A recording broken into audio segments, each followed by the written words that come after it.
Now we're going to look at, or we're going to talk a little bit about the website. What exactly is this about? Okay, so the Mohawk Council created a website that surrounds the community decision-making process. So it's a link from Kahnawake.com, and it just talks about the process itself, what the justice, does the community need its own justice act here, and all the information that people may need to see or make a decision based on how they want to have input into the process, and if they want to at all. So take a look at the link, and if you're interested, people are obviously going to go or visit the site or not. Okay.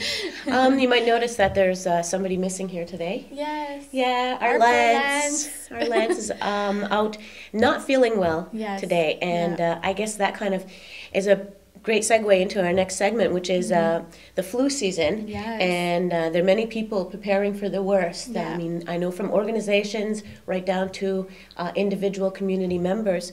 So let's talk a little bit about the flu and H1N1, which are actually two different things, right, and what people can do to protect themselves and their families. Right. Yeah, I know. I mean, my son seems to have this reoccurring flu coming back, and it lasts for about 24 hours, and then a few days pass, and he gets it again.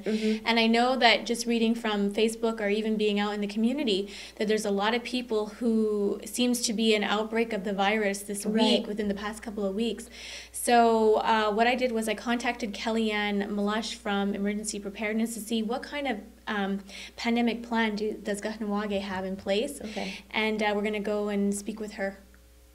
The community has actually been planning for a worldwide pandemic for 5 years now, if not a little bit more. It's come up, the healthcare professionals have identified that history repeats itself in the medical field. Pandemics come every so many years, and we're within a phase where they mentioned at that point within 5 to 10 years we could see another strain that's going to cause a pandemic. That's what I'm preparing our community for, and this is any virus that could spawn into it. Right now the eye is on the swine flu, and that's what my attention is to.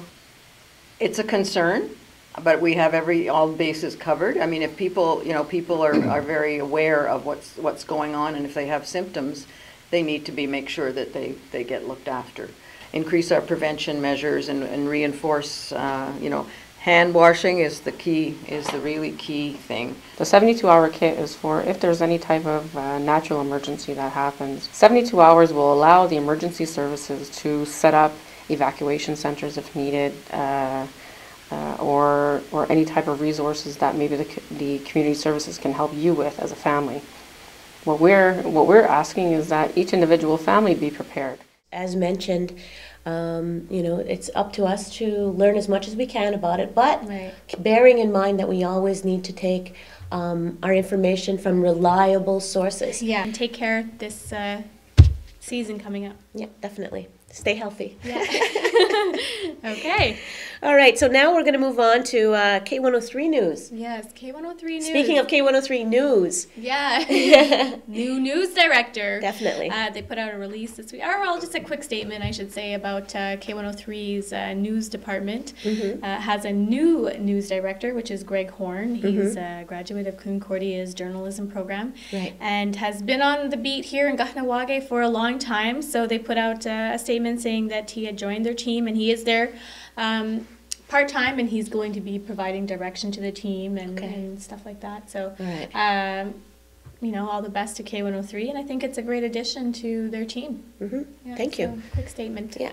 Okay. And now, from what I understand, final phase of the Visioning Committee. The Visioning Committee, Give me a little bit of background on this. Okay, so the Mohawk Council, Kahnawake, announced earlier this week that they were in the final phase of their Visioning Committee. And for people who may not be familiar or may just need a little bit of memory boost, is that last year they had launched the first and second phase, which was a number of essays and a survey that had gone out of how to deal with certain issues in the community like land, justice. Or how they see it, actually. How do they envision Kahnawake?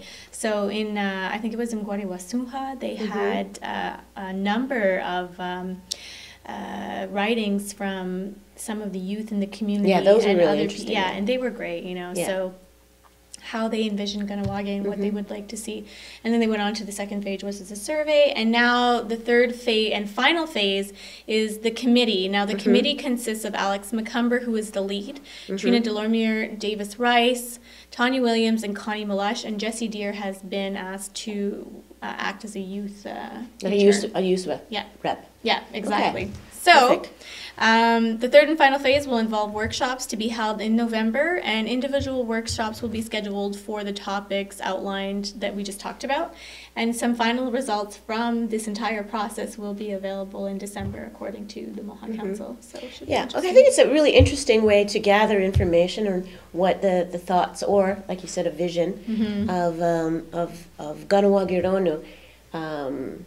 You know, it's a different type. Like, how do you see the community? It's a different type of process, and Yeah. the way I see it would be more of a grassroots type of process, as opposed to just like gathering statistics and this is what people think. No, Right. this is a way for And the it was like- committee to understand what people are thinking. Yeah, and it was a good way to get people involved where they could be more creative, you know. So And express themselves a Yeah. little bit more. You know, it's not always like a one answer, a yes or no type of question Yeah. we're talking about here. Yeah. So, I mean, this is an interesting way. We'll see what comes out of it. Yeah, Yeah. exactly. All right, so don't go away. We'll be back with more right here on Sawana Aorihwa.